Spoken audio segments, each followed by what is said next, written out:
to YouTube, and then if you're on the YouTube channel, people can watch you live. There it goes. So now we've got a live video feed to YouTube, and it's whatever we're outputting from Teams. So if we shared a screen on top of this, some of the things I discovered with this were it wasn't doing exactly what I expected all of the time. So in this case, Teams should realize that I'm sharing a screen here as well.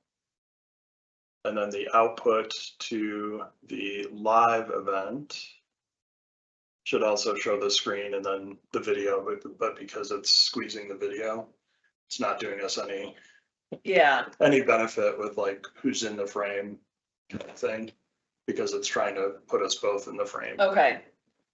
So that's unexpected. The other thing that was unexpected in Teams specifically was, if I can find my mouse here, there it is. If I did, instead of sharing my entire screen, I choose to share from PowerPoint Live. PowerPoint Live is a feature that in a Teams meeting means I only need one screen, similar to Zoom, to actually see the audience. So I can see all the people in the meeting to the far right. I can see the chat to the far right. And the participants only see the slide, in this case, how to become an MVP and master public speaking. The issue that I had with this is, although people in the Teams meeting would see the fact that we're sharing slides, typically when it flips over to this feature in Teams, it doesn't share that through the shared screen.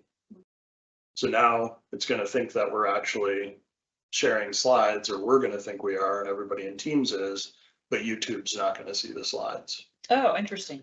So the fix to that, instead of using the PowerPoint Live feature, which I can turn off by stop sharing,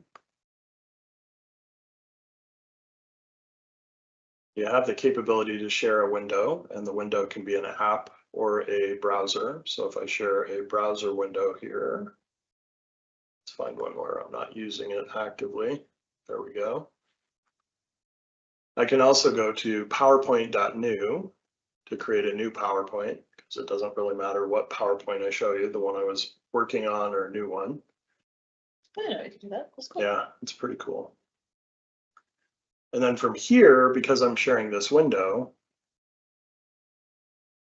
people are seeing whatever my slides look like. So what's your IIDA or something? Yeah. Chapter meeting, right?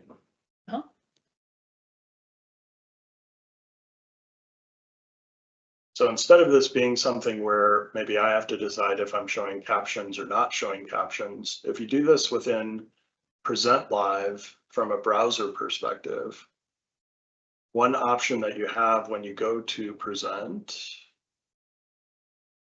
I think this would show up in the ribbon. Wonder if I'm not seeing the ribbon because I'm zoomed in too much. See if I can go back a little bit. Maybe they moved it around like everything else they've been doing lately. They did. So what you can do here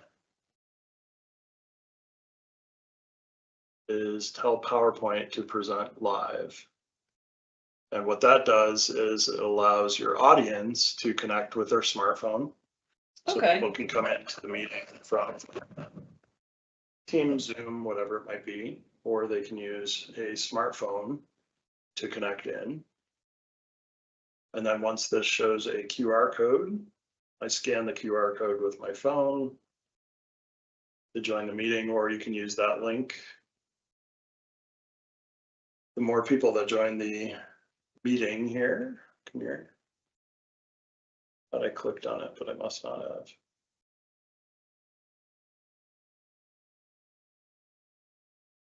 Of course, my iPhone is not cooperating now. There we go.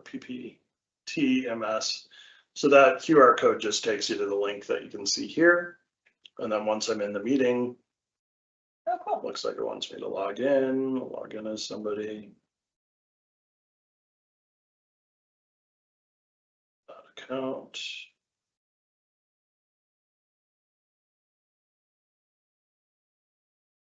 Then what we should see here once I get logged in, I don't have access.